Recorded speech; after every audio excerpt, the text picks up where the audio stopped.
Dear साहिलियंस में प्यारे student, आपका स्वागत है फिर से मेरे इस क्लास में। आज का क्लास होने वाला है बायोलॉजी क्लास 12 और चैप्टर नंबर चल रहा है 7, जिसका नाम है इवोल्यूशन। सर, हमने लास्ट क्लास में बहुत सारे टॉपिक्स को कवर कर लिया था। इसमें हमारा पहला क्लास था और हमने पहले क्लास में डिफरेंट थ्योरीज के बारे में पढ़े थे। थ्योरी ऑफ स्पॉन्टेनियस क्रिएशन क्या है, थ्योरी ऑफ स्पेशल क्रिएशन क्या है, और हमारा अर्थ कैसे ओरिजिनेट हुआ इसके बारे में हम लोग जानेंगे। आज हम लोग एआई ओपेरिन और हलाडेन के थीसिस के बारे में और उनकी थ्योरी के बारे में जानेंगे कि इन्होंने कैसे कैसे दिया। तो चलिए बिना देर किए स्टार्ट करते हैं अपने इस वीडियो को और अपने इस क्लास को।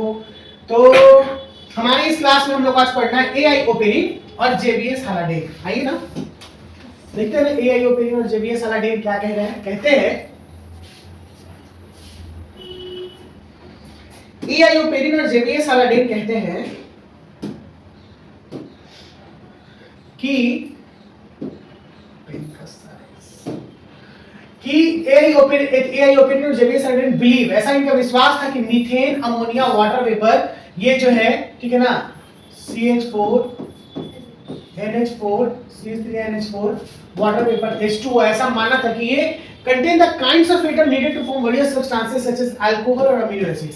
यानी इनमें ये काबिलियत थी कि ऐसे प्रकार के सब्सटेंसेस को बना दे कि जो अल्कोहल और अमीनो एसिड्स प्रोड्यूस करता है, ठीक है ना, यानी वो बनता है ऐसे एटम्स थे इनमें। क्योंकि केमिकल कॉम्बिनेशन जब होता है तो डिफरेंट एलिमेंट्स तो बनते ही हैं, डिफरेंट सब्सटेंसेस कंपाउंडेड बनेंगे।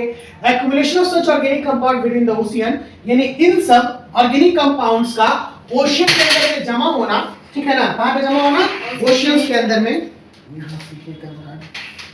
ओशियंस के अंदर में जमा होना, ये एक बहुत बड़ी बात थी। और उसके बाद लाइफ ओरिजिनेशन हुआ। देखो जैसे ओशियन लेक्स, पॉन्ड्स, पूल्स, ये सब में जमा हुए और मिलियंस ऑफ ईयर्स अगो तक ये एक प्रकार से, जैसे उस समय में टेम्परेचर हमारा 50 से 25 डिग्री के सेंटीग्रेड में होगा और इसलिए इसको नाम दिया गया हॉट डाइल्यूटेड सूप। क्या दिया गया? हॉट डाइल्यूटेड सूप या hot soup. In this soup the Darwinian warm little pond भी बोलते हैं इसे। इस सूप को, हॉट सूप को क्या बोला गया? Darwin's warm little pond. A smaller organic compounds molecule have combined together, इसमें साथ में जुड़े और larger organic compounds बना। ये various macromolecules थे जिससे polypeptide, protein, nucleic acid, carbohydrates ये सब बने। और these are all the substances, the compounds essential for a living cell। ठीक है ना, लिविंग सेल के लिए बहुत जरूरत है। लिविंग सेल में हम लोग देखेंगे कि कौन कौन सी चीज पाई जाते हैं। तो polypeptide, protein, nucleic acid, carbohydrate. अभी हमने देखा था ना, जब हमने ऐसी डीएनए बनाया तो डीएनए में पॉलीपेप्टाइड चेन भी था, प्रोटीन भी था, न्यूक्लिक एसिड भी थे और शुगर बैकबोन का फॉस्फेट था। तो शुगर का मतलब कार्बोहाइड्रेट है ना, इट्स मीन। तो ये जो चीजें थी बनी वो मॉलिक्यूलर लेवल पे थी। तो ये डीएनए और आरएनए को राइज करने वाला पहला सब्सटेंस और इसीलिए लिविंग सेल भी बना, लिखा है आगे।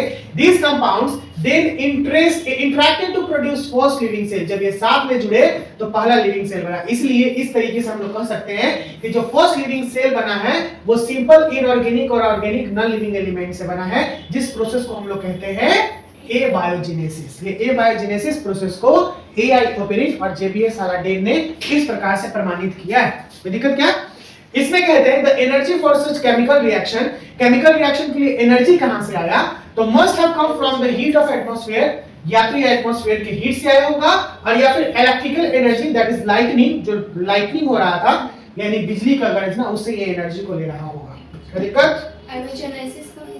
एबायोजेनेसिस का मतलब होता है कि नॉन लिविंग सेल से ये बना था। प्रीवियस क्लास में मैंने समझाया था। बाय ए का मतलब होता है बायोलॉजी में नो लाइफ से फॉर्मेशन हुआ, नो लाइफ कंपोनेंट से ये फॉर्मेशन हुआ, इसको बोला गया एबायोजेनेसिस।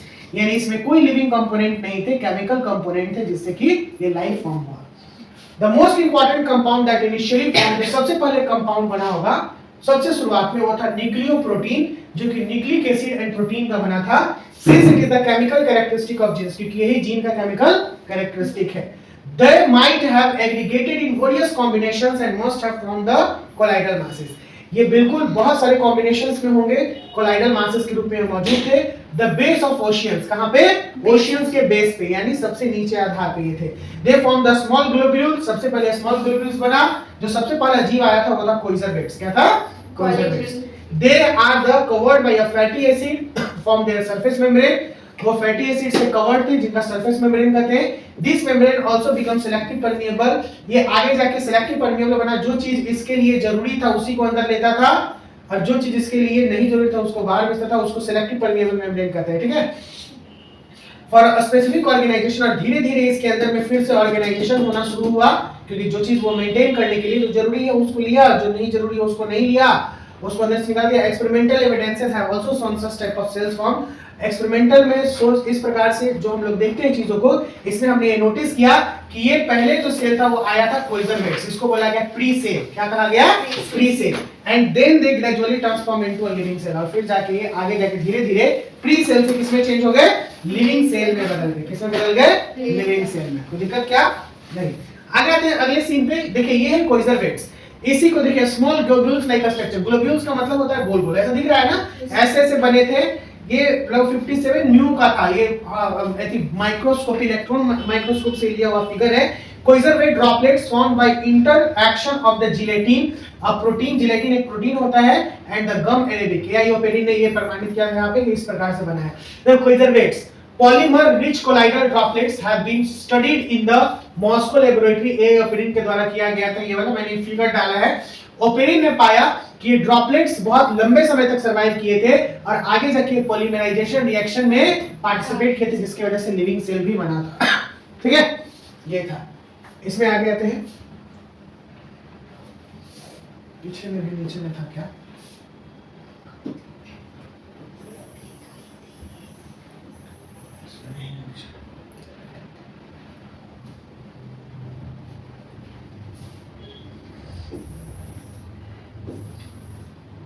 यहाँ पे देखिए ये कुछ है हेमेलो फंक्शन, ठीक है, रिएक्शन ऑफ हब, ये सब बताया गया कि किस किस तरीके से ये बना है। मिमिक एस्पेक्ट्स हायरार्किकल, वो कोइजरवेट्स किस प्रकार से बना, कैसे कैसे चेंज हुआ। सिंपल कोइजरवेट ऐसे थे, कॉम्प्लेक्स थोड़ा धीरे धीरे बनते गए क्योंकि कॉम्प्लेक्सिटी सब में आती चली जाती है ना धीरे धीरे। अब हमारा आया ये वाला कॉम्प्लेक्सिटी का मतलब कि पहले आरएनए से फिर डीएनए में चेंज हुआ, यानी पहले के जो जीव थे वो आरएनए के थे और डीएनए में फिर बनने लगे। कॉम्प्लेक्स का मतलब होता है सिंपलर यानी साधारण, कॉम्प्लेक्स का मतलब होता है थोड़ा जटिल। जैसे हम अगर एक पोरीफेरा को देखेंगे बहुत सिंपल जीव है, उसमें सेलुलर ग्रेड का सेल होता है चाहे कुछ भी, लेकिन एक ह्यूमन बीइंग को देखेंगे तो वो मल्टी सेलुलर होता है और उसके सारे सेल्स अलग अलग होते हैं। जैसे कार्डियल्स के अलग हो गया, हेपेटिक सेल अलग हो गया, रीनल सेल अलग हो गया, तो इसको कॉम्प्लेक्सिटी बोलते हैं। कॉम्प्लेक्स का मतलब जिसमें बहुत डिफरेंट टाइप के सेल्स मौजूद होंगे, जीव जो होगा वो कॉम्प्लेक्स हो जाएगा, यानी उसके सिस्टम्स वगैरह सब बहुत बेहतरीन होंगे तो थोड़ा कॉम्प्लेक्स हो गया। कहता है the enzymes and other important compounds inside were form, धीरे धीरे ये बनना शुरू हो गए एंजाइम्स और other compounds in the present day cells. आज के सेल में जो मैक्रोमोलेक्यूल्स है वो इसी एक्शन से, एंजाइमेटिक एक्शन से काम करते हैं, और but the enzymes are protein in nature, लेकिन जितने भी एंजाइम्स थे वो प्रोटीन इन नेचर के थे। So initially the macromolecules were formed by non enzymatic action, जो पहले वाला मैक्रोमोलेक्यूल्स जो बना था वो नॉन एंजाइमेटिक एक्शन से बना था। ओके, यानी उसमें एंजाइम एक्शन है भी, हम लोग जो भी चीज होता है हमारे बॉडी में उसमें एंजाइम एक्शन करता है। All proteins are enzymes but all enzymes are not proteins. ठीक है, निकल गया?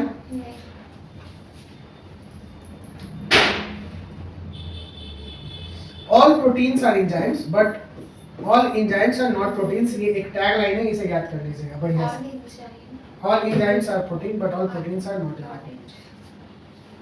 नेक्स्ट इसी में है, अब इसमें ये प्रमाणित किया गया कि ये कितना सही था।